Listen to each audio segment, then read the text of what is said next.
Grabe, Miles, gusto ko daw isama. Ayaw niya! Ayaw niya talaga. Yes, but of course, tonight is for Joseph K.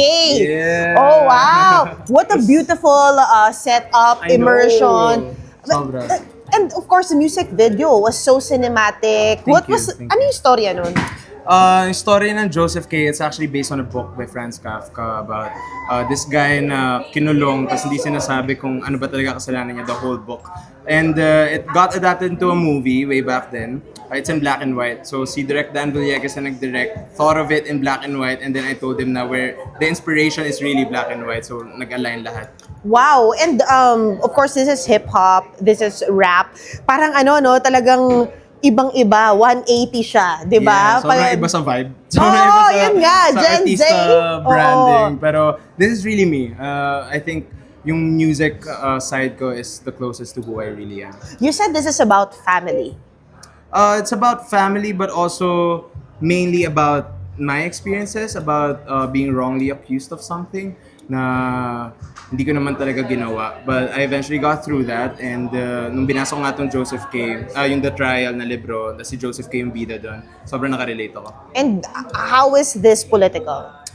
It's political because yung book pa lang, it's about abuse of power, abuse of justice, and trying to find justice.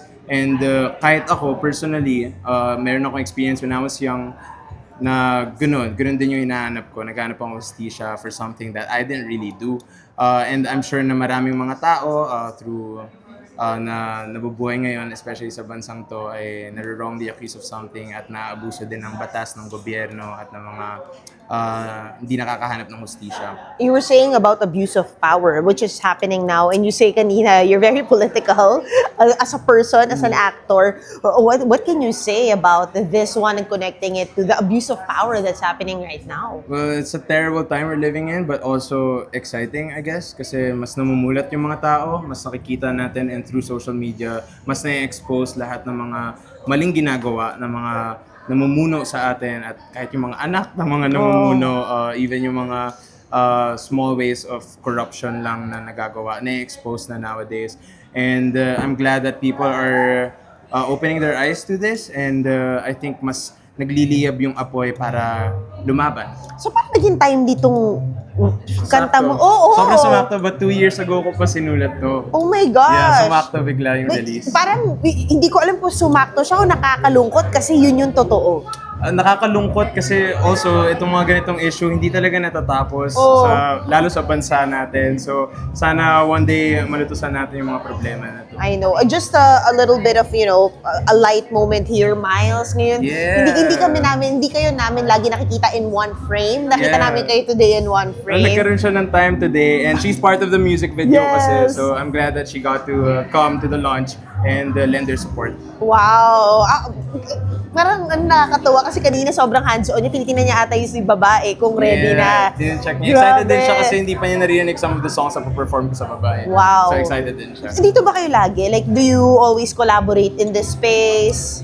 First time ko to hold an event na sa akin personally, but as a cinephile and actor, I guess, madalas ako napupunta dito kasi maraming mga niche na pelikula pinapalabas dito. So, dito kayo nag-date minsan? Once yung first birthday na magkasama na kami, dito ko siya sinurprise. I closed this whole place, tapos may pinalabas akong video na in-edit ko sa screen. So, medyo special din to. Grabe, napaka-romantic mo naman. Ayoko na nga. Just end ko na dyan. Congratulations sa Joseph Thank you so K. much. Thank you. And of course, Vibe, Sunday. Yes, Vibe guys, abangan yung mga kapatid. Vibe, everyday po yan. Vibe Up, Vibe Night, Vibe TV every Sunday, and then the main Vibe on Sunday. Kita-kits po tayo. Grabe, ang dami. Vibe Day. Vibe Up, ang dami. Yeah, and Vibe is here too. So, Vibe is yeah. here. Thank you so Perfect. much. Thank you for coming. Thank I know it's you. laughing.